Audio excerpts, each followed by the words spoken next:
So hello everyone, it is me, Demetra K, and I'm sitting here with Donovan, the Black Guild Brenner Sadiq, and it is a nice, cool Sunday afternoon where we have all kind of got caught off guard by the time change. I know I did. I was like, it's almost 7. It's still kind of dark, but okay, the time change, great. Works for me, I guess. Like I have no choice, right? So anyway, I want to say thank you to Donovan for doing everything that you do behind the scenes and here as my co-host. Also, thank you to Marcus Guyton for everything you do to make the show go farther. And I'd like to say hello to you guys on YouTube. If you haven't already, please like and subscribe to this channel for more insightful commentary. And to those on the podcast, thank you so much. As I always say, we are going to get much better at, transitioning so it's not so crazy, right? And of course, to Facebook, the Ride or Die audience, the other side of the conversation, a great big thank you to you. I look forward to your comments. And I'm going to say this up front. Again, for whatever reason, I don't see all of the comments on here. I don't know if it's a glitch in the system. No, I did read up on it. Mm-hmm. Certain words and certain paraphrases goes in the algorithm, and they won't post them. So that's what's happening. So it's not that I'm not reading your comments. I just don't see them. Because I read every one of them. I try to anyway. And that's the way they're trying to stamp down on the Russian body. Got it. So certain words are exempted for whatever reason. All right. So like if you say, excuse my language, rape, that won't show up. Really? Yeah. Oh, God. Okay. All right. And so let's go ahead and get started. I want to continue our conversation about politics. We had a very spirited conversation on Friday, and it continued really throughout the weekend. And so we're going to continue that here. But I just want to... You ain't even a child of God, child. Okay, godly. You should be ashamed of yourself. I also want to say it's the purpose of the Demetra K Show to promote black love, knowledge, and understanding of all the things that go on in the black community to make us an even better people, all right? So, lately there's been a much heated debate over who the black community should get behind regarding electing a Democratic nominee for the United States of America. Now, a couple of days ago, we had Super Tuesday, a day when the greatest number of states hold primary elections and caucuses. More delegates to the presidential nominating conventions can be won on Super Tuesday than any other on any single day. Now, from that, it seems as though former Vice President Joe Biden and Senator Bernie Sanders are the last two men standing for the fight for the Democratic nomination. Oh, yeah, she's still in it, but come on. Her one little delegate is like, hey, it's struggling. Let the people decide. Remember, Joe was dead over a week ago. He wasn't, and she like dead and gone. Like she ain't got no lives left, okay? All right, and so at this point, even though nothing has been made official, it seems as though Joe Biden might be declared the winner for a whole host of reasons. We talked about that already. Among black voters, if the election were held today, it is said that 48% said they will vote for Joe Biden and 20% will vote for Sanders. And that's per the Washington Post SOS poll per early January. That's what I saw, okay? Now, among all Democratic voters, 54% for Biden and 38% for Sanders, and that was as of Friday, per the Morning Consult polling something. Now, the number one reason black people want to cast their vote for Joe Biden is to, guess what it is? To go back to the good old Obama days. Close.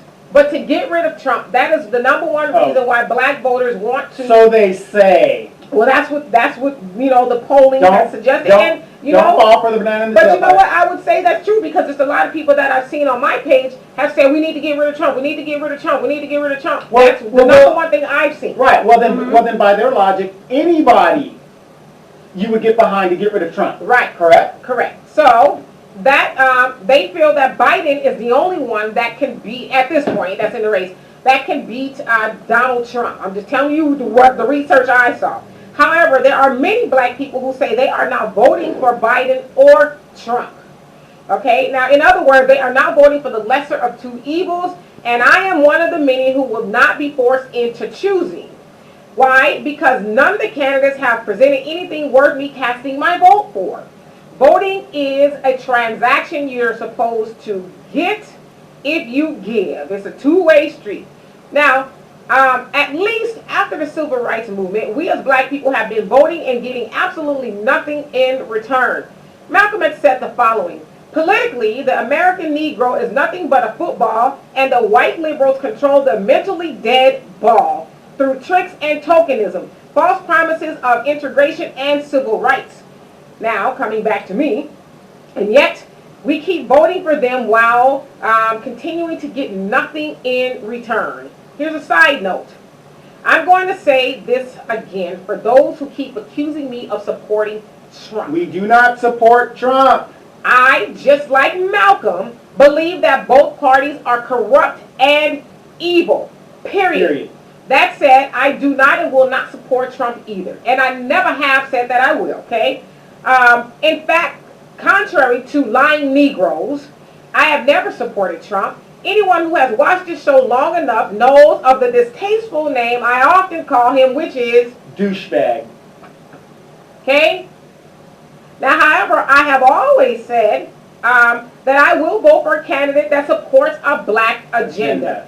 Now, many have said that we don't have a black agenda. We don't have a black agenda that takes it. I mean, maybe I don't sound like that, but in my head, that's how I envision, it sounds, right? You're pretty good.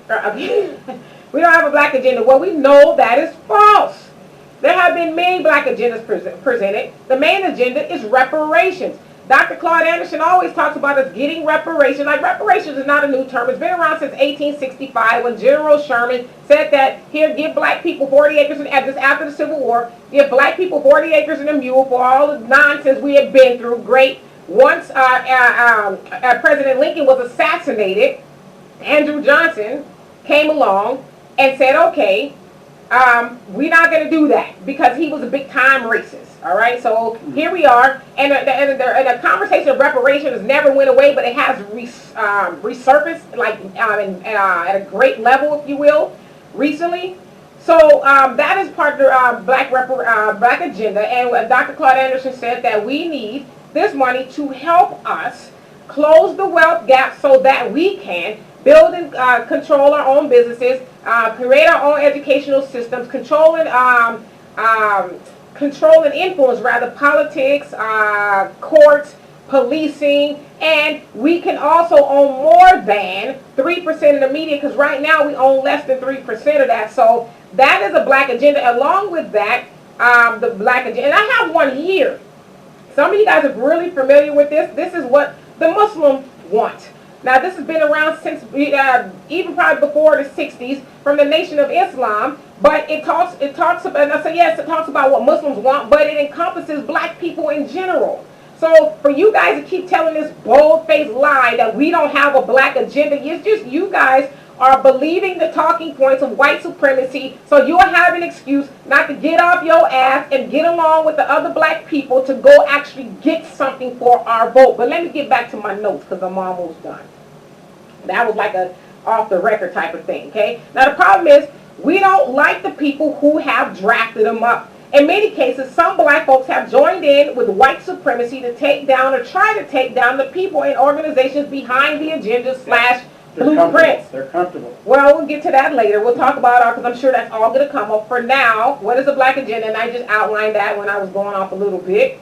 Again, it is reparations along with, ending systemic and institutional racism, creating opportunities as far as education, housing, health, not just getting jobs, but us building businesses, right? Because we know that if we don't get reparations, we being black people, American descendants of slaves, which means that you have to have a direct lineage to slavery.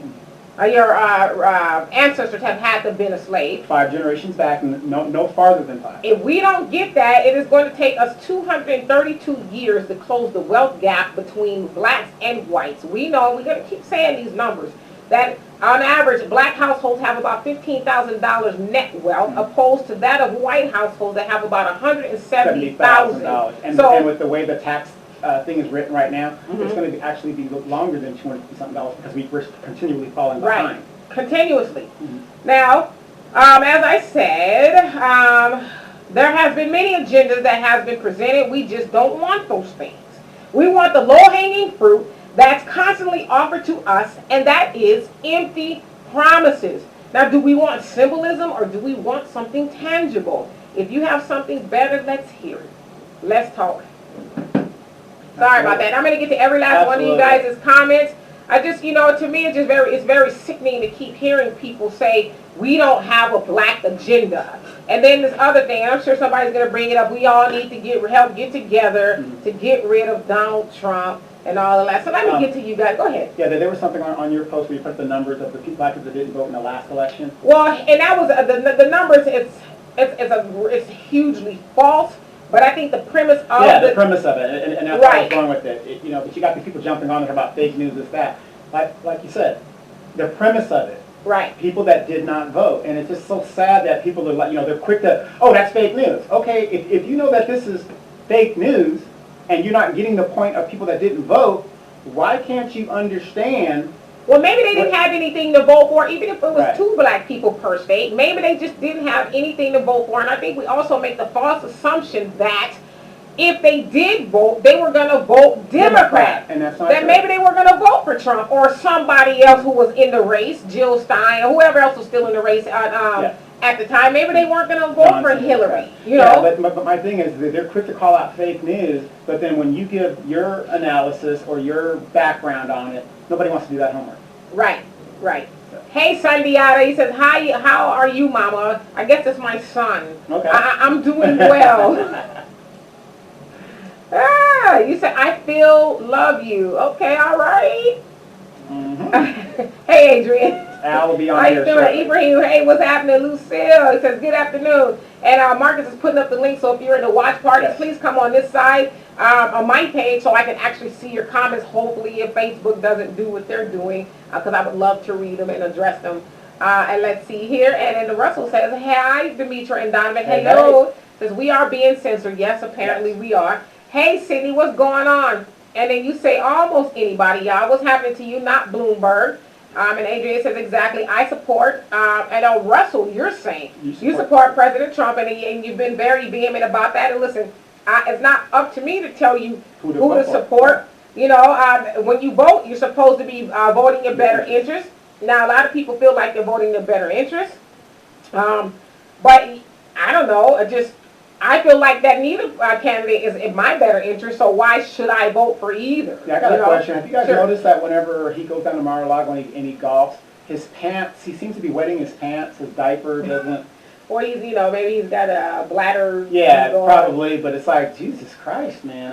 I mean, he's the President of the United States, but to have him walk around with a wet bladder, tell him something. Sir, we got your diaper, we need to change it.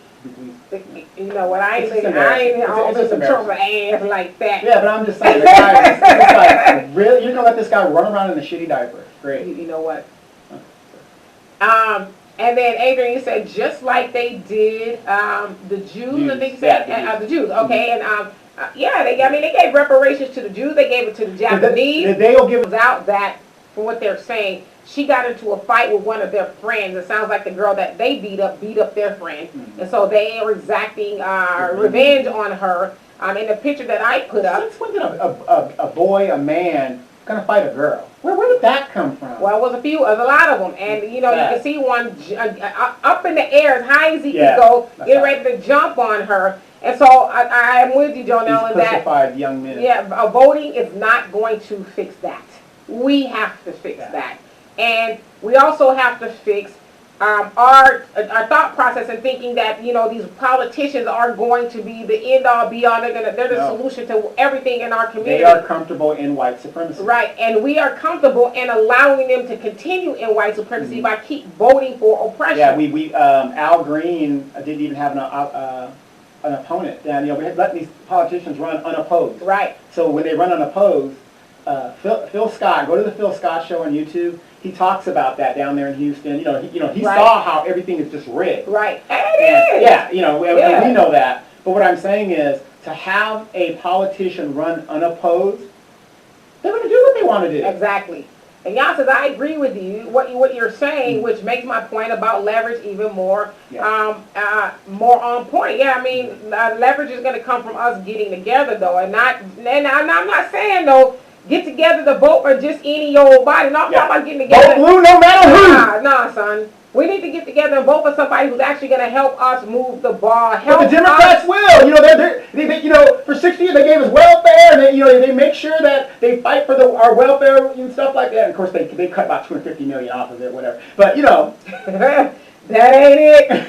Okay, that ain't it. I'm trying to be the devil's advocate. And Adrian says it's only the enslaved that holds back. Yeah, it's always going to be those. And there's a lot of us. Yeah. Not us, but this is, I'm speaking collectively. There's a lot of us who are just enslaved and mad as hell. When somebody has a different idea. I get called a crab because I'm trying to jump out of a box of oppression and mediocrity, but I get called a crab because I don't want to be that anymore. Right. But I get it. Because crabs in that particular scenario, like, no, we want you here with us. That's right, stay with us. Right, or, you know, here you are, instead to be a multimillionaire, instead of trying to be an elite athlete, because not all of us are going to be elite athletes, you can go to college and maybe go to Wall Street and make some money that way. Maybe make some influential Republican friends. You know, do what you got to do. What's best for you. Right. But, you know, at this point, it's climb out. Well, you know, it's what's best for me, but it's going to come a point where we're already there where we as black people aren't going to be afforded that opportunity to say, well, it's just best for me, because we are going to suffer together. Well, what was that you said Friday? 12 years to slaves. It's 12 years to being a slave. 12 years to being a slave. And y'all said they are more powerful they are more powerful right now. Not just core. They have military, judicial system, Congress, police force, armed citizens. We don't have that. But let me say this to you. We don't. I'll concede the point that we don't. But we had a Marcus Garvey who was trying to do that and came very close, and we know the story with that. We had, let's move it further, the Black Panthers who were doing that, trying to do that. And guess who was used? One of us.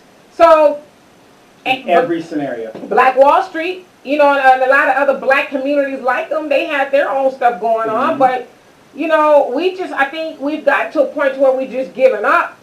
And we don't help those that are trying to do it. Well, you know, like the Black Panthers, you know, they were trying to really do the damn thing. And we weren't there, but, you know, a lot of black people there, they were trying to get on board, but we allowed, again, oppression and white supremacy to come in and form the narrative. They're bad, this, that, and the other. Of course, when they all started going to jail and getting murdered, then we said, okay, that was cute. Okay, but now you got your Bobby Seals, who's bought into white supremacy. He's comfortable. He's getting a check. He's fine. Well, you know, he's an original Black Panther. Right. An original Black Panther. I'm talking about Wolford Bloomberg. Yeah. Original Black Panther. Got a check and said, oh, yes, sir. Yes, is it still glitching, you guys? I don't know why it's glitching. My apologies, you guys. And then, Yai says, I'm saying get a strategy amongst the folks that will realize we need to move the ball. How many strategies do we need? We've had a lot of strategies. It's like, this is the question I always ask. What blueprint or strategy will we finally, as a people, say, okay, this is it. Let's do it. Which one? Like, which one will we finally just get along and say, okay, this is what we need to do? It's not that we never had we've always had a strategy. We just don't want, you know, we let somebody say, oh, that leader, you know, this leader.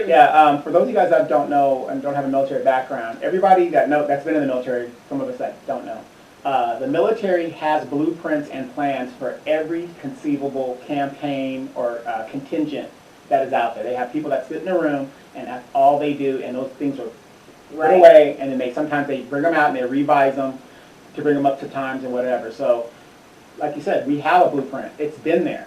We just don't want to do it. We want to do it. We don't want to do it at all. We find a problem with it, you know. And Russell says if you really want to make changes, stop voting, do the opposite of what your enemies in the Democratic Party are telling you to do. It's just that simple. Voting has not helped us at all anyhow, you know. I'm with you. Yeah, a lot of generation failed. The baby boomers, you know, I was on, not argument, but this guy's telling you know, you got to vote and how important your voting is. Your people died to vote, which is bullshit. Nobody died to vote. They were murdered trying to vote. No, that's not it. We've been voting, okay, let's use that logic. We've been voting for 60 years, Mr. Generation Fail. What have we gotten? A goose egg. Well, that's what I'm And saying. then put Lowry seasoning sauce Yeah. on a goose egg. But you That's see what I'm saying? I'm using his own very logic. I said, okay, we've been doing it for 60 years. What have we got? We are 12 years from a slave now. So what? Right. Why?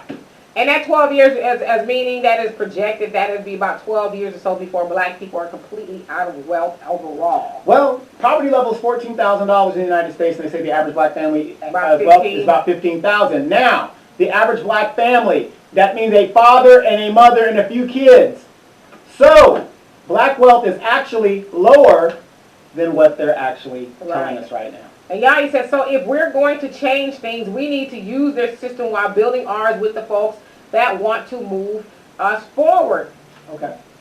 I mean, yeah, I mean, I don't see a problem with that. But again, you know, we got such a schism in our community that we will not, as a whole, get on board with any system.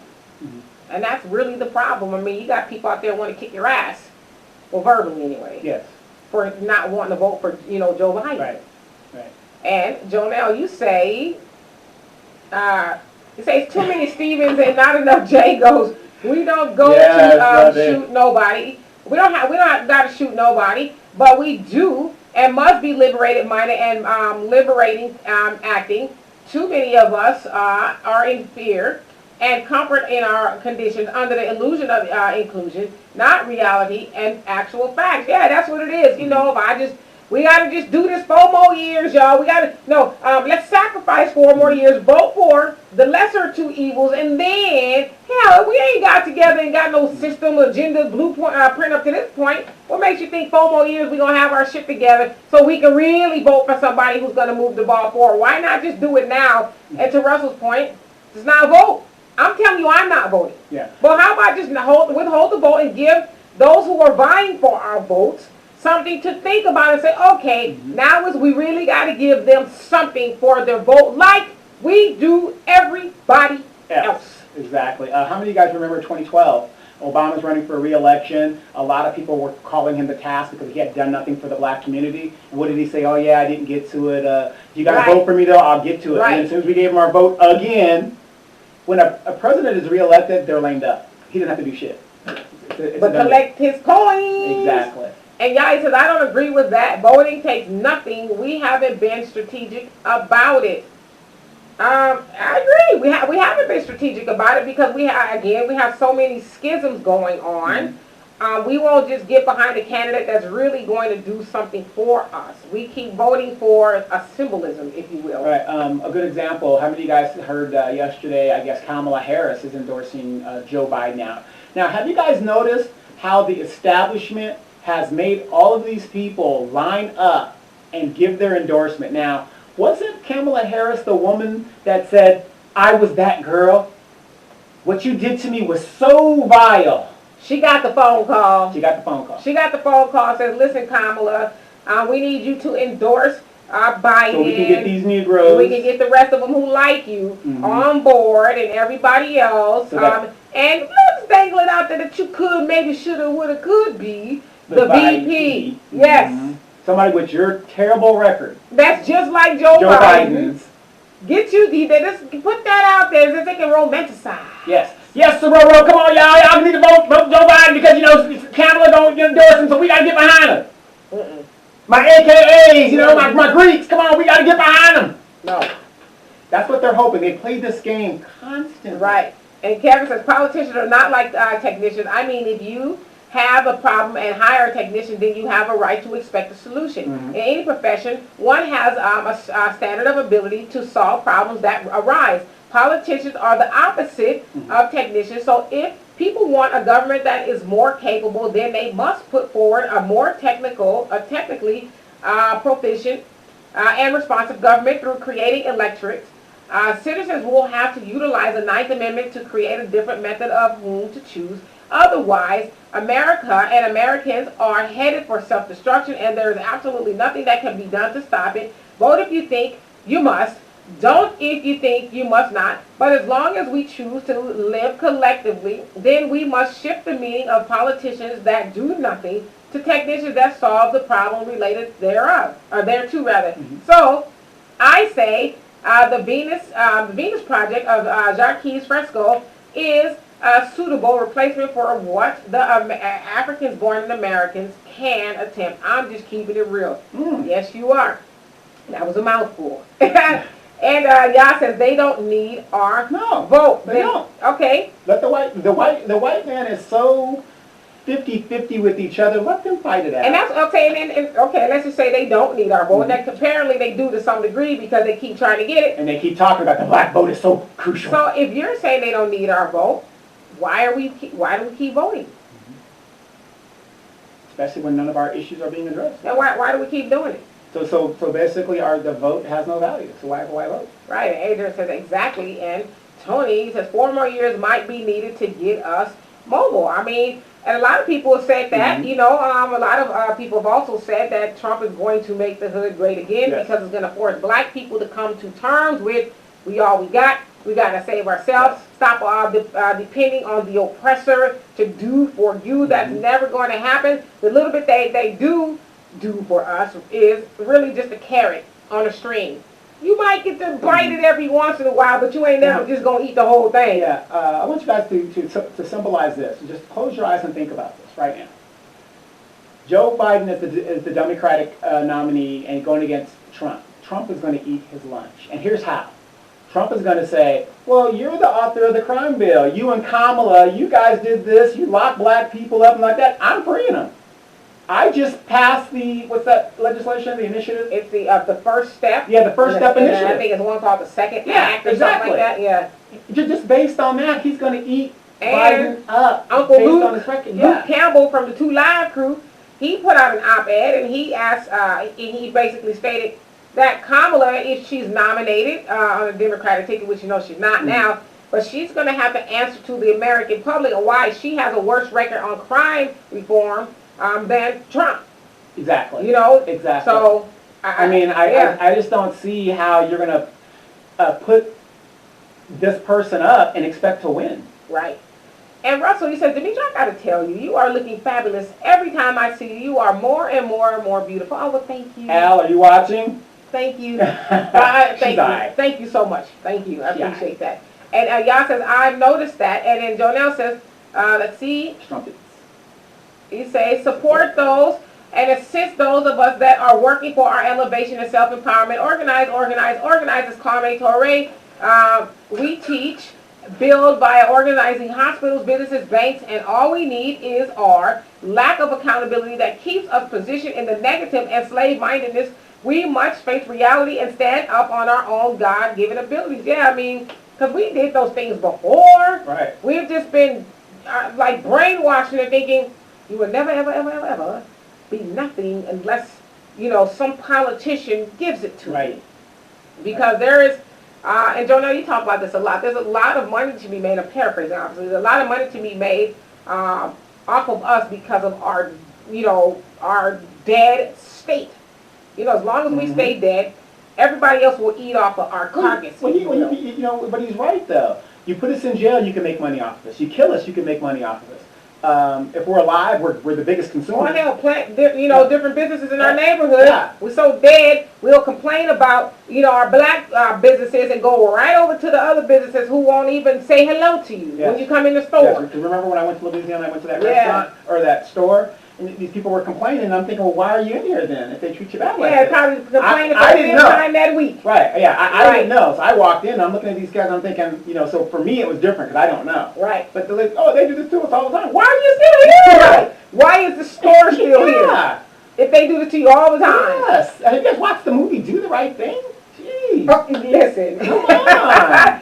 And Terry says, if you invest 71% out of 100, do you expect 71% of 29 in return for your vote and investment? There's the math right there. But see, that's too much like right though. You know, we're programmed to think, well, you know, we're just gonna do it. I'm just gonna go and just. I mean, to me, it's equivalent of balling up some dollar bills and just throwing it out to a windy day and saying, well, if it comes back to me, that'd be great. But I'm just doing it out of symbolism, you know. Just makes me feel good. Right.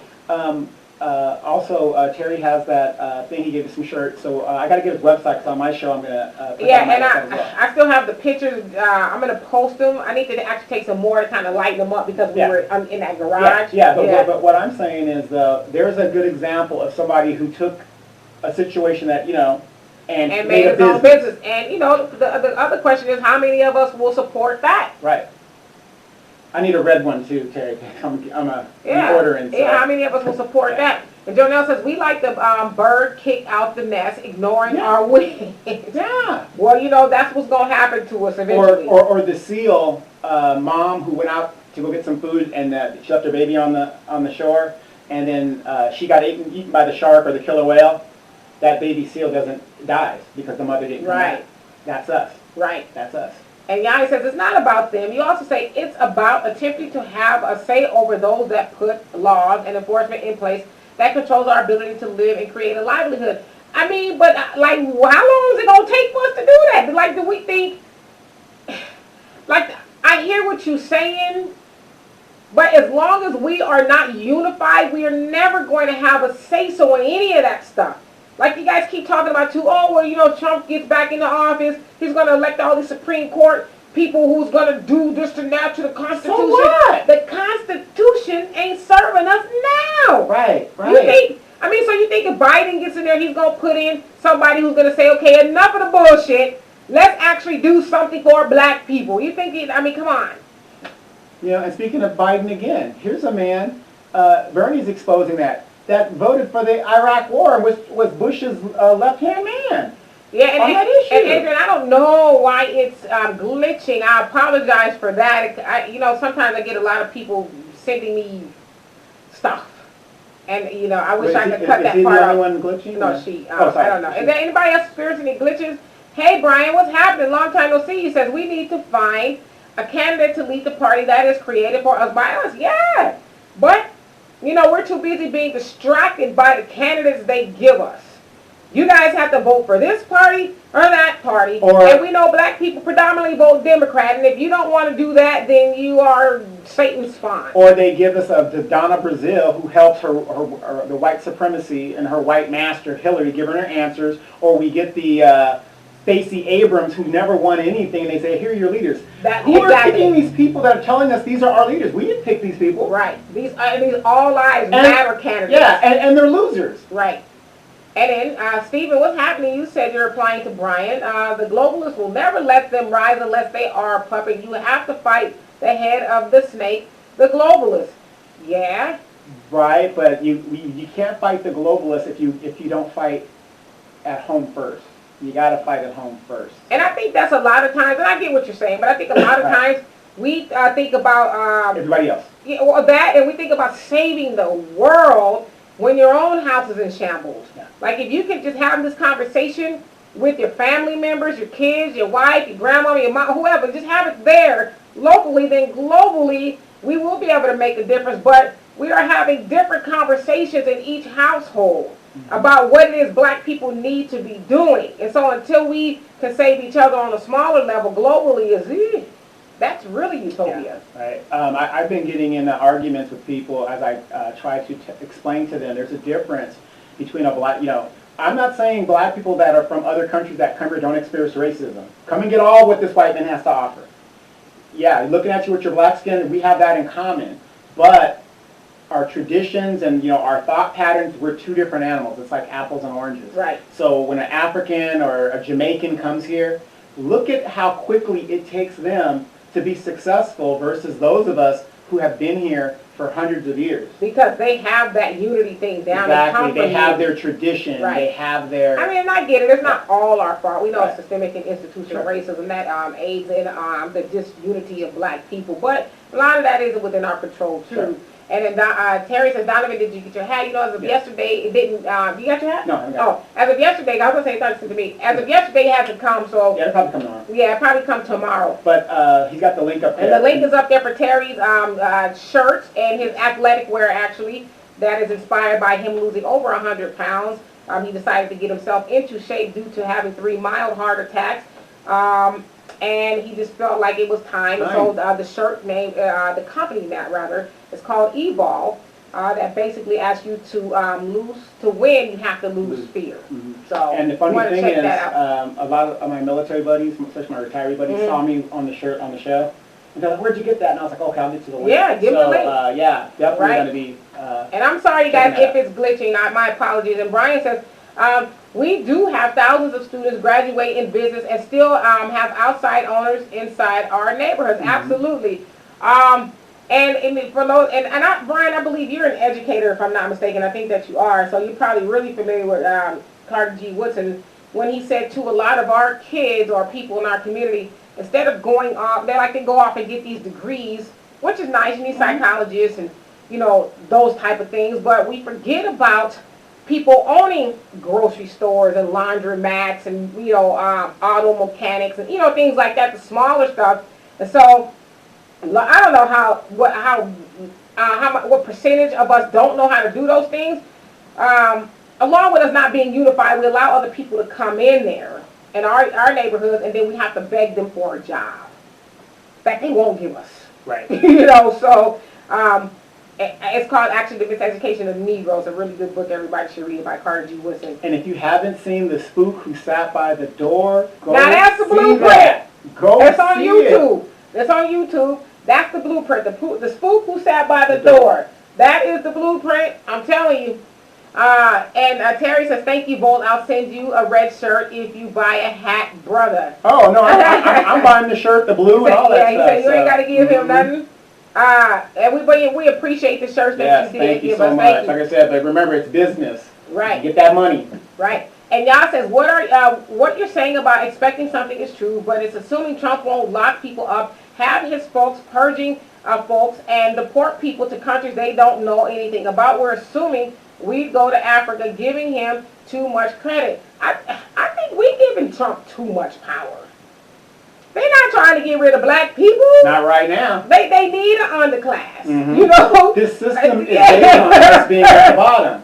And I think too, not saying anything about you, y'all, but I think a lot of times we are stoking fear to the point of, and that's why a lot of think black people are voting for Biden out of fear. You were trying to get each other to vote out of fear. Now I don't know if a lot of those things that you just said will come to fruition, but I mean we are here now. We need to do something about it now. But I'm not going to vote for Trump. I'm not voting for Trump, but I'm not going to vote for Biden out of fear. Mm-hmm. I'm not scared enough to do that. Yeah, and if you really think about it, and I'm not, like I said, we're not Trump supporters. Trump has exposed how this system is full of shit. When he's just doing whatever he wants to do. Right. He's exposing a lot of stuff. Just getting away with it. Yeah. So the law means absolutely nothing unless it's applied to you. Right. And Terry says they are not lying on here. All right, mm-hmm. Now. And then Brian says, "Hey, sister, I've always appreciated your post. I'm willingness." Okay, well, I appreciate you so much. And then Steven says, "Not one glitch on my feed." Okay, so maybe it's certain people's feeds. Again, I apologize if it is. And again, and you say, "Oh, your willingness to speak peace." You know, I try, but I appreciate you. I really do. And Frankie says Cory Booker punked out. Did he punk out or what? Well, like, what was he really even doing in there? Spartacus. He had a Spartacus moment. Is that what it was? He had a Spartacus moment. I mean, like, Cory Booker's candidacy was so weird to me. It was weird. They didn't love each other. Yeah, it was just weird. I couldn't really get a handle on what he was actually doing. When I was mayor, I used to run into buildings and rescue cats and dogs. And find the owners. And, we need to do that kind of... I mean, the thing was way away. Yeah, I don't know how to... I guess I can't really put my finger on his candidacy. And Stephen, you say the globalists run the local candidates too. Understanding the globalist game is the key to winning locally too. No, I completely agree with you. Right, I mean, but to be in the globalist game, you got to have globalist money. Right. Yeah. And Jonelle, you say, let's see. What's hilarious is after the voting is cast, nothing is done for us as blacks. People on either side, we go back to waiting on mystery God and on hope, and political people go back to allowing us to do so unless there's need to give pacification to us for something they want. We need to recognize the pimping that hasn't changed since the so-called rights to vote has been given. And it really hasn't. It just looks a little different, but it's all the same. It's all the same. Like, again, The front runner, Joe Biden, says if he's elected, the first thing he's going to champion is LGBTQ Alphabet people. rights. Not the Negroes that helped get him over the hump. Right, exactly. And still hasn't promised anything. Why should he? Are you kidding me? Yeah. I'm not going to just do anything. Why not? No! That was our spin on Kamala Harris. Man. And Frank says, I disappeared with Cory Booker. Okay, well, where y'all at? And then Brian says, Stephen, let me see more. He says, I disagree. It can't happen. We need a candidate that is knowledgeable of the Politrix, but uses those strategies to benefit our party. People didn't believe it was possible to go to outer space until it happened. It starts in the mind, absolutely, and that's a beautiful point, Brian. We don't even believe we're worthy of anything that could possibly be given to us by these candidates that want our vote, right? So the main defense you hear when people say, oh, Obama didn't do anything for black people. Well, he wasn't just the president of everybody. I mean, of black people. He was the president of everybody. It's like, okay, well, great. But he gave everybody else and did something for everyone else. He just didn't do anything specifically for black people. But and he's on record saying he's not for reparations. Yeah, but that starts with us not even believing we're worthy. Right. We just need to help get Trump out of office. No, we need to help those poor immigrants on the border. We need to help the Asians coming here, the boat people that came over. We need to help everybody else but ourselves. Right, everybody else but ourselves. And Brian, you also say in college, the PWIs don't teach you how to be empowered in your neighborhood. They teach you how to understand how to be better workers. Absolutely. And I'm going to tell you guys this all the time. I've never taught my daughter to go get a job. Oh, you need to go to school and go get a job. Now, I'm not saying you don't need no money to help yourself, but in the process, be figuring out how you're going to become a boss so you can help other people. And, to this day, that's what she's pursuing. In fact, she's going on a cruise tomorrow. Wow, already. Wait, but one of the... This child has been out of the country 3 times in the last 6 months. Yeah, exactly. What's one of the words she said? It's not fair that you brought her here to struggle. So she's like, don't blame me. Right. But that's an intelligent saying. Right, but the point is, we need to stop teaching our people and stop allowing everybody else to teach us. Like back in the day when my father was coming up, he would say that they would tell him, oh, you would never ever be this. You should just go be a janitor. You should go be, something that's low on the job scale because, that's what you guys do. Wipe my tables, Right. And let's see, Kevin, you say, collective Africans born in America spending on alcohol was equal to the cost of space program to the moon, $42 trillion. Damn. We spend just to get high. Think about that. We must have a unified goal. Africans born in America need to take a strong look at what their goals are. Example, continue to uplift others according to their race or live as a people whose future is bright but not a fixed point. Africans have spawned a world difference. We must accept that our role is to find out how to continue in harmony with nature and each other. Absolutely. Get on code, right? And Frankie says they don't loan money, I think he meant to say, to blacks for business, only cars and sneakers in New York. Well, that's true all the way around, but look at all the money we do have. It says we have about $1.3 trillion coming in and out of our community annually, but we give 97% of that away. So if we would just start to stop spending our money with everybody else and save it and use it to build within our own community, we can loan each other the money. But instead, when we spend our money with everybody else, they're able to loan our money to each other. That's what the Asians do and all the other communities. Hey, I want to go open this grocery store on Martin Luther King Boulevard. Okay, this is Asians now. They're talking to each other.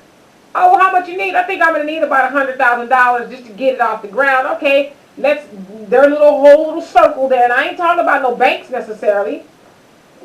Here you go. Just give it back to us when you get it. Right. But so I'm not saying they don't get loans. They do, but they're not solely dependent on the banks to get them loans. They have their own inner workings, right? And Tony says we need to remember that the Democrats who passed the mass incarceration laws, yes. See, me and you and everybody else know that. But again, it's the people who are really mad at you and I for not wanting to just throw our vote away again and saying, hey, maybe I'm not going to vote. They're the people that need to understand that. But then you have those people say, well, nobody's perfect. There's no perfect candidate. We need to vote blue no matter who. We need to vote down ballot. We need to just choose somebody to get rid of Trump. But it's like, are we getting rid of somebody? And again, I said that Trump is a douchebag. He is. But what are we getting rid of him to get? Like Joe Biden has a proven track record that he is able and willing to harm black people. Right. He just does. I mean, Joe Biden's whole running thing is this. What's scary is he just told it to you straight. I'm for the status quo. That's it. The status quo. Straight up. It wasn't even a jumbled word or nothing. He said, I'm for the status quo. Period. Right. And Jonelle says, we was brought here for the white economic gain and products, and we are still in that perspective by this nation, a means to their ends, aka revenue. That's what we were. We were product, right? And Terry, you say the movie, The Spook That Sat by the Door, is dope. I have the book and the DVD. Yeah. They banned that movie for about 3.5 decades, so it wouldn't be radicalized. Black people, it has a lot of tactical information. It's on YouTube. Yep. On YouTube for free. Go check it out, The Spook Who Sat by the Door. That is the blueprint, people. And Brian says that's all a facade. Trump is not the problem. We had problems before him, and we'll have problems after him until we get our stuff together. Like, I'm telling you, that like it's really that simple. And like Donovan said, Trump is just a symptom of the racism of white supremacy. Trump is not. The day he was inaugurated wasn't the day that's like all hell broke loose from black people. All hell was already broken loose from black people. He's just, furthering some of the things that people before him have done. Right. Now, think about it. How can and I don't want to say just like it's not a big deal, but it's not. He is not black people's problem. Right. He's exposing a lot of what's wrong with the system. How can a man that goes to bankruptcy 6 times, loses $1 billion in less than a decade, still come back and get loans? If you go bankrupt one time, you're done for 7-8 years. At least, okay? You know what I mean? He's exposing there's two kinds of systems here. Right. There's white supremacy system, and then for this system to work, there has to be somebody who's got to get on the bottom.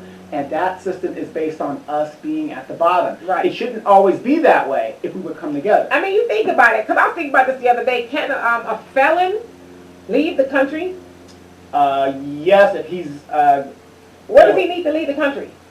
What do you mean? A passport, yeah, right? He needs a passport, but he can't leave the country unless he's gone and expunged through the government. That's what I'm saying. Yeah. So, I mean, it's like, are they really wanting us to leave like that? They don't really think about it. They don't. But see, our ignorance, though, a good example for those of us that have been in the military. How many of us have relatives that have been in the military, then they get out and you see them right on the corner, can't find a job, they don't have any medical care, they just won't use the benefits that are there, but yet you see a 22-year-old white kid and his new young wife and family just got a home, and everything, that's because he's got wealth. No, he's using his benefits from the VA. Well, a lot of it is because he has wealth. But my premise is... Well, he comes from, he got more economic opportunities than... and knowledge. Right, most of us do. Right, but my point is, we have these guys, we have these benefits, but we're just I don't want to use them. Right. I'm going to go over here. I don't want, but the money's there. And Tony say facts replying to Jonelle. Mm-hmm. And Terry says, Donovan's weak. I can send you a shirt if you want. Hey, I hear you, brother. I hear you. Now, I'm going to work on getting these orders out here so we can get that thing rolling. Right. And Kevin says, Cory Booker, we're seeing how much value he could get for being light-skinned like Obama. You wild. Right. Well, and you got to also remember politics. I'm a political junkie. When you run for president, you get your name out on a national level. Right. Those are the people that are going to be on the shows. They're going to be interviewing, going, so what is your thing about these Negroes being enslaved? Well, I really think it was a really good thing that we did. Good press. Yeah. Hey, Donna, he says, I'm the alphabet community, the ones that benefit the most. In the alphabet community, the ones that benefit the most are white males. Absolutely. And Frank said if Bloomberg would have cut that check for black businesses and affordable housing, he would have gotten the vote. Absolutely. Look. Let's be real, everybody. If a Republican came to me, because I'm an independent, and said, I'm going to give you $1,000, no, I'm going to give you, let's say $1,000, like Andrew Yang, for your vote, I'm voting. I'm voting. It's a transaction. I'm getting something for my vote. Right. And Terry says, if Simone Sanders is rolling with Biden and her feelings about us black men, shoot. Yes. They ain't getting my vote. You need to sit down and shut up, black man, until you're told to speak. And Brian says Corey is the right candidate in the wrong race. He would be a good candidate for the new party. He checks a lot of the boxes. As long as he's held accountable, he would be fine. Yeah. I can see that. I agree with that. I can see that. How many of you guys have seen the movie I'm Gonna Get You, Sucker? Yes. And they said, what makes you think you could be a black hero? Right. I play football. That's Cory Booker. I play football. Jonelle says, where there is no vision, the people perish. Absolutely. And Yah says, that's what happened with Hillary. Did we get anything? We didn't vote then. Well, what was it? 80% of black people who did vote voted for Hillary. Yes. So it's like, y'all keep putting the onus on black people for the reason that Trump got in, but you're not saying nothing about the white women who voted for these Trump. These feminists put on us. You know, you hate men. Oh, the reason why Kamala and Klobuchar and Warren can't win because they're not ready for a woman president. What are you talking about? Hillary was on the ticket. She was on the ticket. And the women, instead of being with her, they went and voted for him. You know, it's just a fact. Yeah, there's some, I forgot who it was today. It was early this morning on one of the shows. And they were saying the problem with women not progressing on tickets is women themselves. Right, won't vote for. Right. It ain't the men, it's the women. Right, but that ain't black people's bag. It's just not. It's not our bag to hold. And Stephen says, we all need to run for a local office. I ran for mayor in California in 2018 and got 34% of the vote first time out. Wow. Yes. And all it cost was $25 and 30 signatures. That's it. Let them know we are not accepting their choices. We want change. We're bringing it. Absolutely. I know that's right. Absolutely. And Absolutely. Y'all says, and which city did you run for? If I may ask, Stephen. And I think it was Stephen that said that, right? Yeah. And Yah says you all are missing. He is Hitler 2.0, but his main target is us. That's what you're missing. If he was Bush or Reagan, him no. Trump hasn't done anything to black people. How is his main target us? Yeah. I mean, again, I'm not defending Trump, but I keep hearing this fear-mongering. This narrative. He keeps saying his main target is us. Well, if that's the case, and I don't know all his agenda. It may be a hidden agenda, but he's, got this crime reform he's got going on. Mm-hmm. A lot of us are getting out. He sent a lot of money to HBCU, so I'm not saying it's not true, but I'm wondering how are we his main target? Yeah, I don't see him using the Justice Department specifically to target us. I mean, it's already been targeted at it, but I'm talking about in regard to Hispanic. Right. You know what I mean? So whenever somebody brings that narrative is, okay, put it like this. Maybe you're trying to say this, just like what they did in Germany. They went after one group, nobody said anything, and then by the time they get to us, but see, we're already awake, so if they come for us, it's it's going to be something going down. Right. But I don't see it. And then he's only got 4 years left. Right. So. And y'all says I agree. The dust. And hey Andre, what's happening? You say good afternoon. I'm not really into politics, but in a nutshell, who should black people vote for? Unfortunately, the Trump is a racist, but he loves America so much that he has to include black people in the equation. Mm-hmm. Democrats care about the LGBT community and illegal immigrants. The biggest threat to black people are illegal immigrants. Whether you want to believe it or not, it's true. One of them. Immigrants. Trump has his foot on the neck of illegal immigrants while the Democrats support them while not giving a damn about black people. And yet we fall in lockstep. Wait. We just fall right in. Wait, that was a man that isn't in the politics. Right. And he said all that. Right. He's not even in the politics. Yeah, I mean, it sounds like he's just not going to throw his vote away either. Yeah, just being forced into the lesser of two evils. I mean, and that right there should make anybody think about twice. Like, we know we're not going to do, Republicans unless somebody gets on the ticket that's going to help black people. If Kamala Harris had ran as a Republican, she probably could have won. Right. I mean, but you know, you hear that the Democratic Party is doing all those things for other people, but yet we still are like dying to vote for them. But none of that mentions anything about black Wow. people. Who was fighting for the institution of slavery? That was the Democratic Party. Right. Who predominantly was the Ku Klux Klan comprised of? Right. Democrats. Right. Right. I just don't get it. And y'all says, I agree the system is for us in the bottom. Without our own military, it would be exponentially harder. Our ancestors had their own businesses and we and were united. Absolutely. So it's not impossible. We just need to, you know, believe that we can do it and move towards doing it. And Jonelle, he says, foreigners know we are liquid money, as Dame Dash said. The Jewish man call us that. So if they set up a business in the black community, we will buy their stores out and empower them like money laundering, and they can pay back all their debt and live wealthy as long as they leech. We have built various foreign 500 companies in our community alone. Just shut down a beauty supply store and you will see it's a part of a chain built off of black communities in every state. Their unification and our disunity is evidence. Absolutely. They say United States alone, it's a 12 billion. 12 billion, no. $4 billion alone, hair products, black women use. That's just black women. $4 billion, and 80% of that industry the industry itself is 16 billion. Right. 80% of that industry is controlled by Koreans. Right. And Russell says, I didn't use my military benefits until I was out for many years. Well, at least you're getting them now. Yeah, but you know what I mean? I'm just saying a lot of this, if we would use the benefits immediately out the gate. Right. Like you want to start a business, let's say you get out of the military in a month. They've got loans out there that are going to back a lot of people who are out of the military just don't know. Right. Whatever it is. It's just sad, you know. Right. But, you know, once you know. Ends us up, right. Yeah. And Frank says, love y'all, keep doing this. We need it. Well, thank you. We love you too. You, yeah. And y'all says, y'all are acting like the freedom, quote unquote, we have can't be taken away without our. I mean, that's just all something we need to work on. But we got to stop being defeatist. I remember my mom said that to me a long time ago when I was kind of down in the dumps about some things. So you got to stop having a defeatist mentality, defeatist attitude. Nothing beats a fail but a try. If you don't try, it's always going to be a fail. So, I mean, at least we need to try. Our people did it before. I mean, we have technology and a lot of the stuff on our side. So why aren't we capable? It's because mentally we've shut down.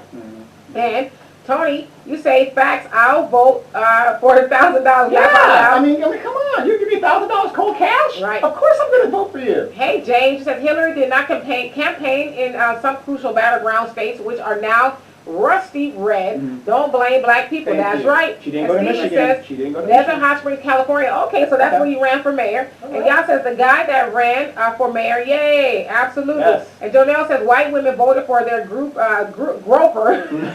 And Joe, he's a groper too on video. Yeah. They got more footage of Biden touching little girls and women than Trump. They use that.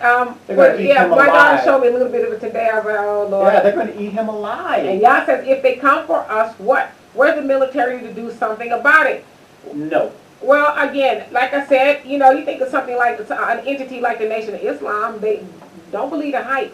Yeah, and you also have to remember... They are a well-oiled machine as far as, you know, military training and all of that. I won't say a whole lot. As I said again, we know that the Black Panthers had one. Sure, Marcus Garvey has something on board. So those things aren't unheard of. It's just that we all won't get behind it. Yeah. We need to get behind it. Yeah, and you got to remember, 30% of your military is made up of black people. So they know what to do. Yeah. So if put it like this: if I was in the military, that's by the door talks about the dude who was, you know, getting all the training from the CIA and all of that. Right. I mean, as a military person, I'm seeing my people being brutalized, and I got to take a choice.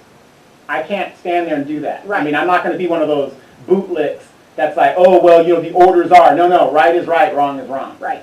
Period. And Kevin says, no, and that is what you guys are showing. The laws say, yes, once a crime is paid for, it cannot be used against you. You have paid for your crime. That's what the law says. However, as we have seen in the Senate, whites do not have to abide by the law. Yes. So ex-felons legally are as free as they are with all rights and privileges, but only where the public service employees carry out duty as it is written. Yes, Okay. yes, because like in Florida, they have to make legislation now Right. to give those guys back their voting rights. Mhm. Because before, you would have to apply to do Right. it. Now, it should be automatic. If you do your time, Yeah.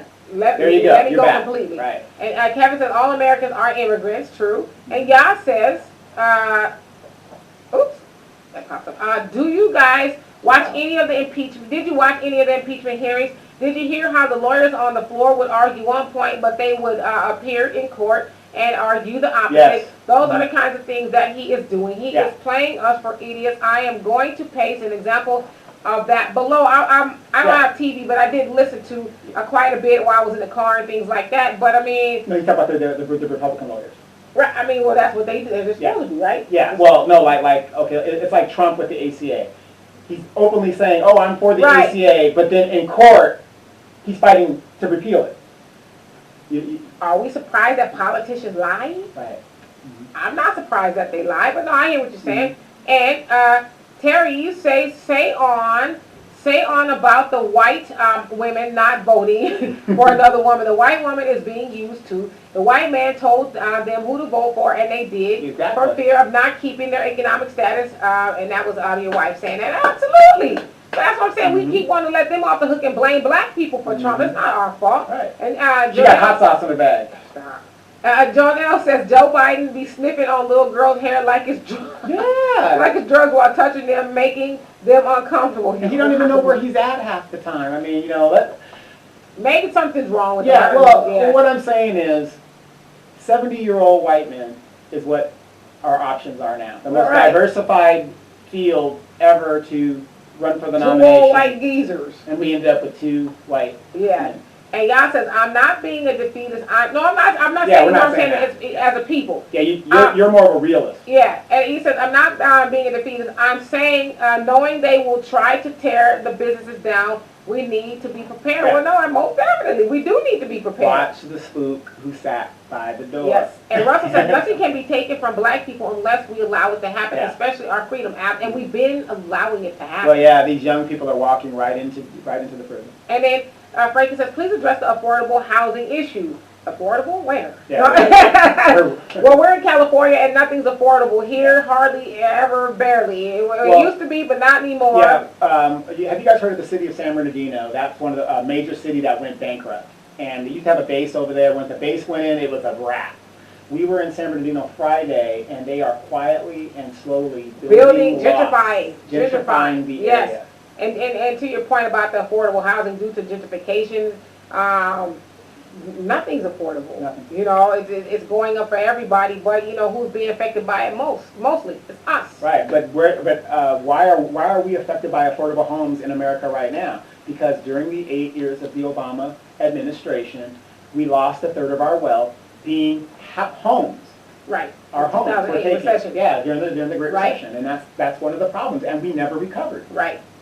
And Andre, you say we are pawns in the game. The war is against the two dominant parties who have historical hate for one another, who runs everything. Mm-hmm. The two ethnic groups, I won't say who they are, but I will give a hint. One of the races don't believe in race mixing, and the other race has an open opioid problem.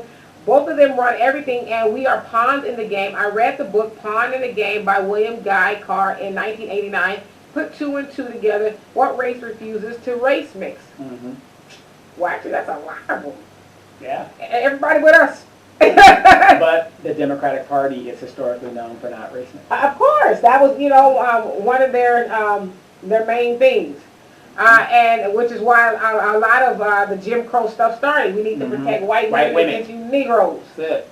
And Frank says we need more subsidized housing. Absolutely. Yeah, but the government got out of building affordable housing, and now everything's on Wall Street, so they want you to pay. Right, but we're capable of doing that if we were to practice group economics. Sure. We're more than capable of doing that.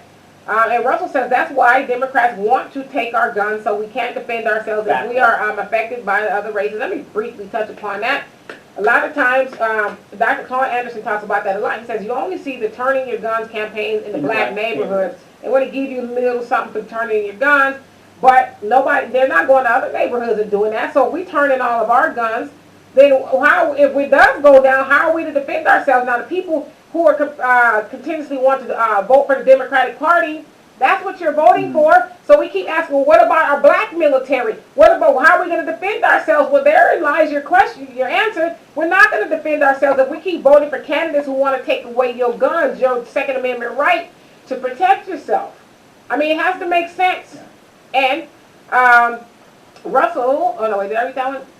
Yes. And Frank says, working people can't afford the rent.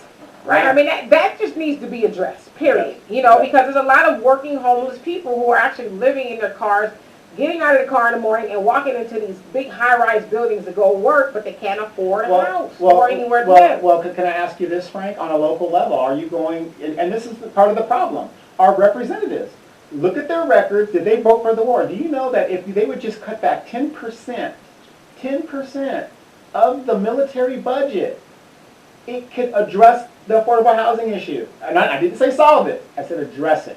Right. Because I know here in California, they've gotten, I think, oh my gosh, it's like $1 billion to help address the homelessness issue by building little houses and, you know, things like that. But it's like, and you know why California is addressing the homeless issue? Because they're everywhere. I'm going to tell you why they're addressing it. Obviously, they've tried to a little bit here and there, but they, being people with money, the people who aren't homeless, let's take somewhere like Los Angeles, for example. They are literally, and I'm not trying to be gross, because I don't mean to be, but they're literally stepping on and over shit. Human feces, going to work, everywhere they go, and the problem is, it's not that homeless people are just dirty, you're like, take a dump right here. It's because they have nowhere to go. Right. They can't use restaurants. They can't, you know, any other of those places. They keep them out of those places. And so, if I eat, eventually I'm going to have to go, right? So they go on sidewalks, on the side of buildings and stuff like that. And so that's partially why they're addressing it, because it's also spreading a lot of diseases. It's causing rodents and insects and just a whole host of things are starting to surface due to the homeless population. And a lot of people are saying, why don't you put a porta potty, right? That's an answer people Well, they do. But you know how many they have? I think they have 16 porta potties. I think it's 16 or 21 porta potties to the 34,000 people who are homeless. Right, and another reason why... And I believe that's just LA alone. Yeah, and another reason why they don't want to put a lot of porta potties out there, because it makes the city liable in case somebody gets assaulted in there, or, you know, whatever. And then and the porta potties they do have, they close at night. Well, I don't have to just go to the restroom at night. I have to go, I mean, in the daytime, I got to go all the time. So that is a huge problem, but they're starting to address it because it's really you can't run from it. Right. No matter what economic class you come from, you can no longer run from it. Yeah, because downtown Los Angeles, some of the public buildings, City Hall had a flea infestation problem. Problem. That's how bad it's getting. You know? And let's see. And he says, I'm saying he's doing that for everything that might be helpful to us. You talking about Trump, and then Tony, you say thoughts on the year of the return in Ghana and other alternatives to this abusive relationship in the U.S. Laugh out loud. Well, the year of the return rather to Ghana happened last year, where a lot of African Americans and people from all over the diaspora, if you will, went to Ghana. We actually went to South Africa a couple months before that. But I think it's a great idea for us to try to at least get back, because who knows if we'll ever totally be whole here in America. Now, I'm going to give everybody some advice. Try to go to a country where they're going to offer you dual citizenship. Right. And grab that citizenship. But I put up a video of Demetra meeting Mama Zulu. And Mama Zulu is a lady that we met in South Africa. She's a merchant, to be exact. But she reminded me a lot of my mom. And, you know, we did our little DNA testing. I did, my brother did. And we are partially South African. And I was like, I'll be damned if she don't look like my mama. And every way, shape, and everything. And I was just so drawn to this lady. And when I saw that video put up, I was almost shed a tear, because it was just like, wow. Yeah. My mom is gone, for you guys who haven't followed me. She's, you know, been gone for almost 4 years. But when I saw her, I was just automatically drawn to her. But that lady was a natural saleswoman. Not only did she have a little cart over here, she took us to the store. Okay, she said, let's go to the upper room. Right. And Stevie says it's called Agenda 21, Agenda 2030. Okay. And that's okay. I have to see what that's all about. And you also say low supply means higher prices is economic warfare on us people. Yeah. Absolutely. Mm-hmm. Okay. Yeah. Well, a lot of this. I knew somebody was going to bring up Ben Carson. Yeah. Well, go ahead. A lot of the people with the stock market moving out and stuff. You got to think about when that happens. A lot of, let's say, businesses, black businesses, are hurting, and you got to close them down and whatever. So, to me, it just seems like there's a pattern of how they keep us from becoming producers. Right. They just run us out of the game. Well, you know, we become producers, then we rob them of our money. Mm-hmm. You know. Right. And then Kemi says, you mean Ben Carson hasn't solved that yet? No, somebody's going to bring up Ben Carson. Ben Carson hasn't solved that yet, and he wanted to be president? Right. You know what? You know, I get emails every once in a while, but I don't know why, about Ben Carson. Mm-hmm. But he's on a bus tour to go to to address the housing issues in America. Like, I almost said something I wasn't supposed to say. Mm-hmm. We don't need you on a bus. So what? You're on a bus tour, but you're going to get off your nice fancy bus and speak to homeless people. Listen, we're working on it. By the way, we want to cut your housing. I mean, it's like, what?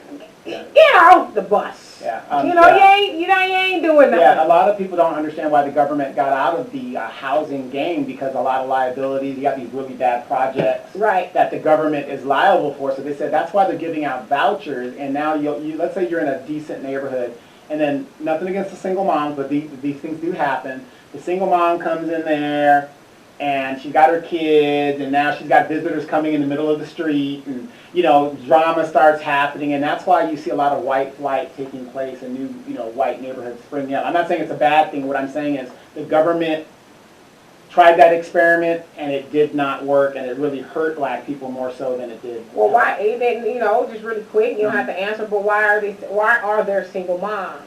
Hold that thought. Yes.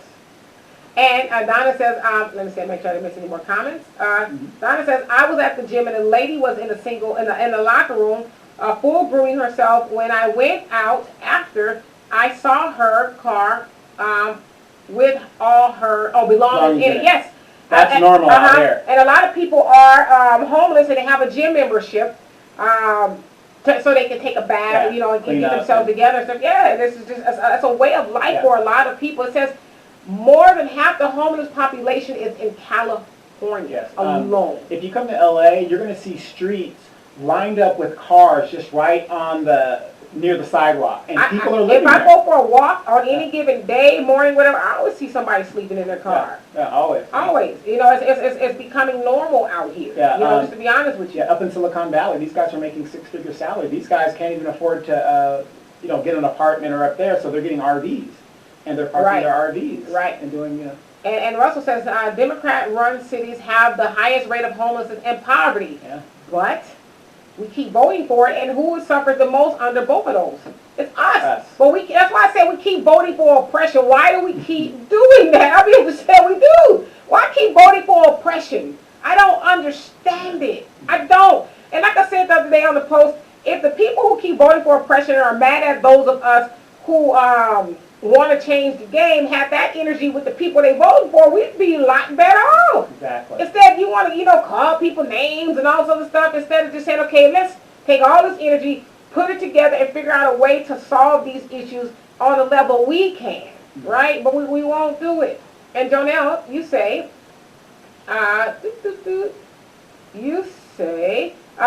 you must protect what you build. That's intelligent. That's nature. Business is warfare. Touch a bee's nest. That's why this nation spends so much in military investments. Imagine if we wasn't docile during Black Wall Street, we would unify like the Million Man March and stay united. We will defend what we build, but love, and especially self-love, protects what it loves. Our problem is we love our colonizers and the imagination that gives us the reality more than the truth and more than the awareness and reality of ourselves. This is gradually changing us as the cover is being blown off these Neanderthals by and by. Absolutely. And Russell says Democrat-run cities have the highest rate of police brutality. Wake up. Exactly. They do. And a lot of these Democratic cities in our neighborhoods are ran by who, allegedly, or supposedly? people who are for us that look like us. Exactly.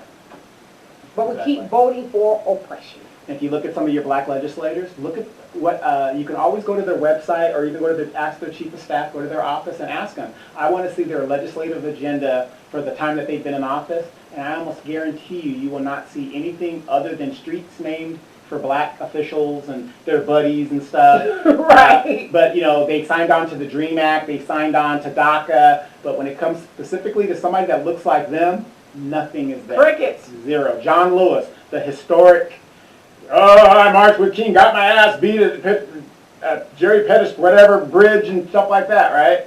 I looked at his record. He's not my representative, but I looked at his record. Zero, zilch, done for the people in his district. Zero. Hey, Christian, it says, hi, we'll be happy to see and watch you talk about the genocide in Nigeria, please. Well, you know, I'm not really versed on what's going on there. You don't understand what's going on with your people? Because I learned that, you know, I'm mostly Nigerian. You know, that's where my DNA is. So I do need to get well versed on that, so forgive me for my ignorance in that. But if you're interested, go to the African Diaspora channel, yes, and they talk about what's going on. Love me some Phil. Yeah. And Andre, he says, no, the war is against Jew and white people. They hate each other. They use black and brown people as pawns in the game. If you pay attention, they are promoting a lot of interracial relationships, even at Walmart. But Jews will never race mix, but white people will. So Trump loves white people. That's why he is against illegal immigration. But Jews will never race mix, and they own the media, so they are all pro-illegal immigration. Jews will never mix with illegal immigrants because of cultural beliefs, but white people will. In a nutshell, we are being used as pawns. Trust me on this. What is the name of that book again you said to read? Because I would love to read that book. Right, now, see, I get confused because you have the real Jews that look like us, then you got the Zionist Jews that are in Israel, then you got these Jews over here that are totally confused. To me, they're nothing but white people because I wouldn't know the difference. Well, you're talking about the ones that control the means of production. Okay. Those ones. Yeah, because there are a lot of people that claim that they're Jews and they're really not. And then, Christian, you say, many people have been killed in Nigeria, mostly Christians. I really am going to look into that. Absolutely. And like I said, forgive me for my ignorance, because I would like to come and talk about that once I do.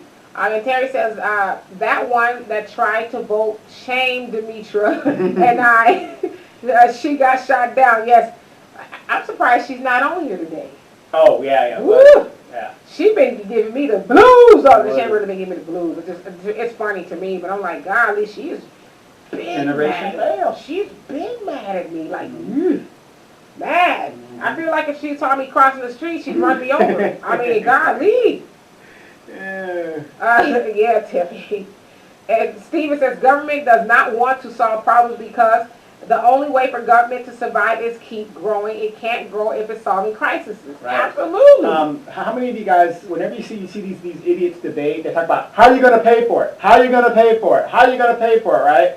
Here's some numbers for you. The day before 9/11 actually happened, Donald Rumsfeld was on TV, the Defense Department network, were saying that the government lost $3 trillion. They couldn't find it, the Defense Department. These wars, they say, have cost us $16 trillion and counting. And counting. That's you know, just look, nobody ever asks about what's it going to cost.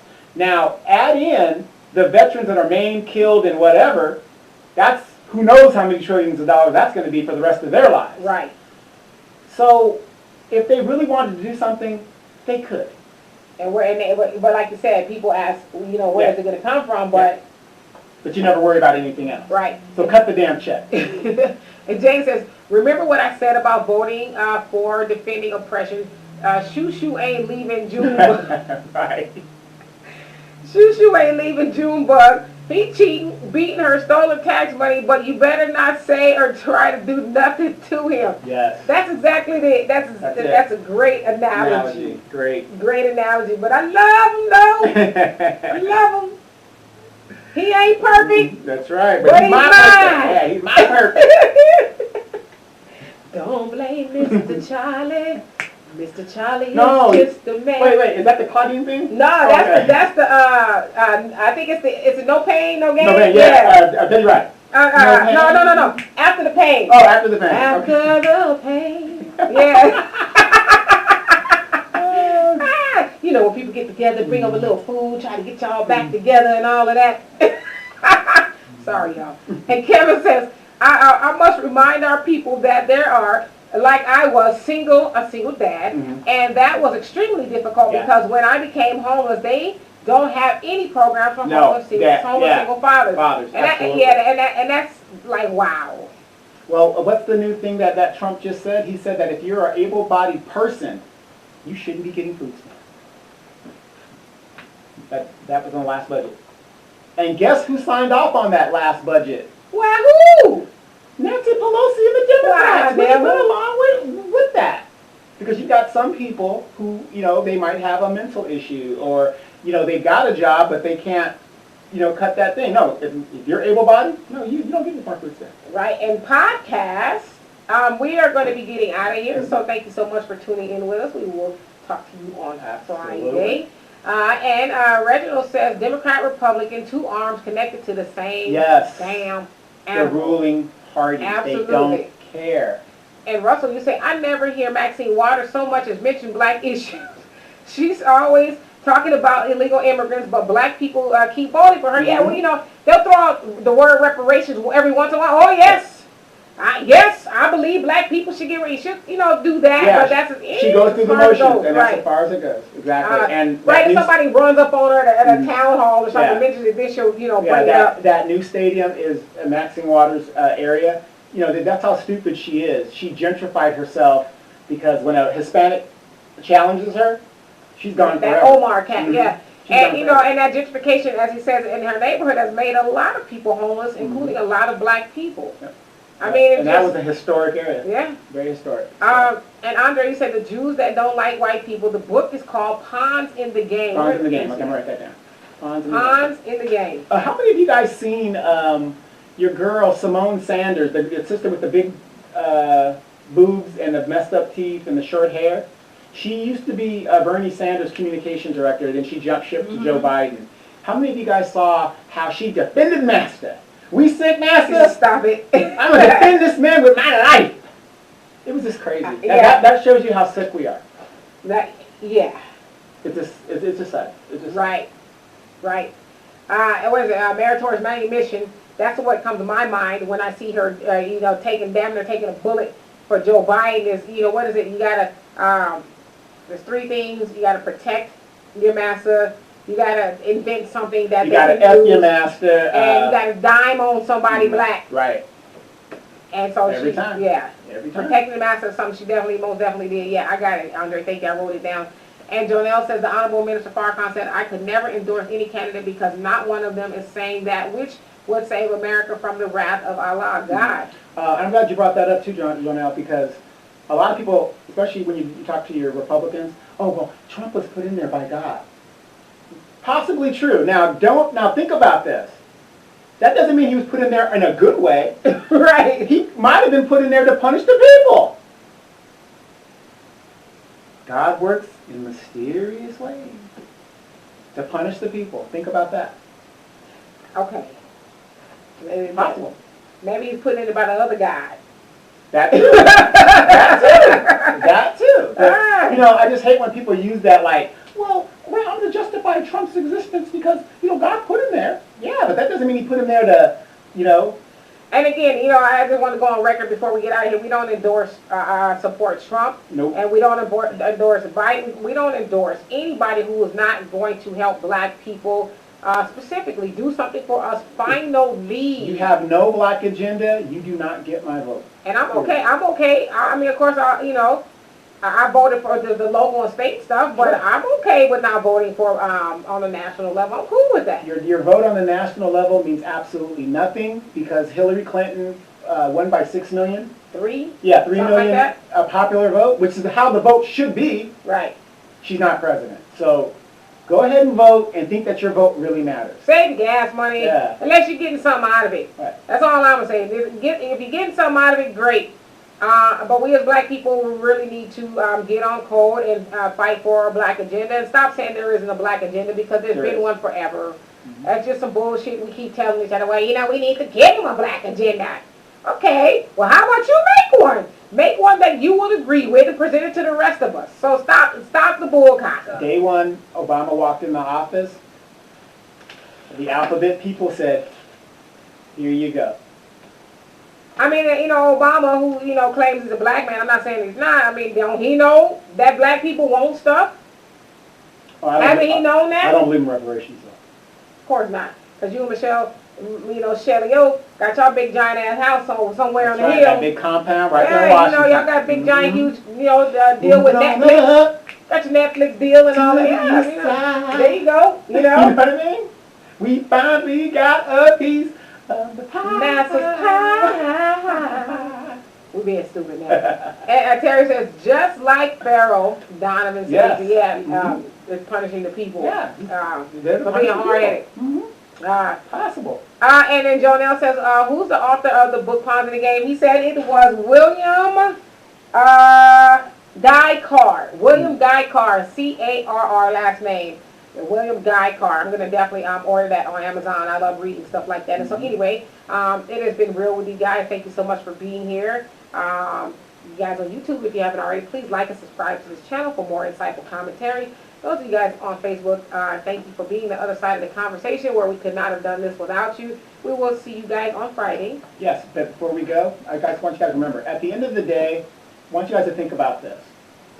Never before has the black community talked and engaged about where we stand in the political realm. So if you're a Democrat, you're a Republican, you're voting for Biden, you're voting for whatever, God bless you, because you're starting to wake up. Well, I don't want to say we've never engaged in it. We have, I think. On the mass scale. I think, because there was a time we did, a few times actually in history, but I think this is different because there's people who are starting to break away from the sheep, if you will. Like, wait a minute. Exactly. Y'all mean to tell me if I follow you, I'm going off the side of the cliff? Let me stand back here just a little bit. Right. Let me think about this and make sure, if I want to go over there with you. Well, that's what I'm saying. This is the first time we're actually where having people good are thinking for themselves. Because before, the pastor would lead us to where we needed to go. Right. Now, it's like, wait, everybody's starting to think and everybody's starting to say. Because if anything that we say here can make you think about something different that you never thought about before, that's a good thing. And vice versa. We learn a lot from you guys. Yeah, I mean, we got here, all of you guys, a lot of you guys got to where we are because we were able to have an open mind and take in new information. You can never change the world with old information and with refusing to hear a different point of view. I mean, you just got to be open-minded in order to see if there's something else you're missing, right? And then Jonah says, thanks, you're welcome. And then Arson says, thank you guys for everything. It's our pleasure. We also say, right, the black people subject wasn't even really on the table. Now it was. The black vote did this, the black vote. I mean, it's front and center. We're actually, holding each other accountable for keep going into that booth and throwing our votes away and not getting nothing in return. And so that's a beautiful thing. Even if we don't move the ball this election cycle, I bet you we'll move it next time. So anyway, you guys, we'll see you guys later. Do have a great rest of the day. We'll see you on Friday, if not before. Peace.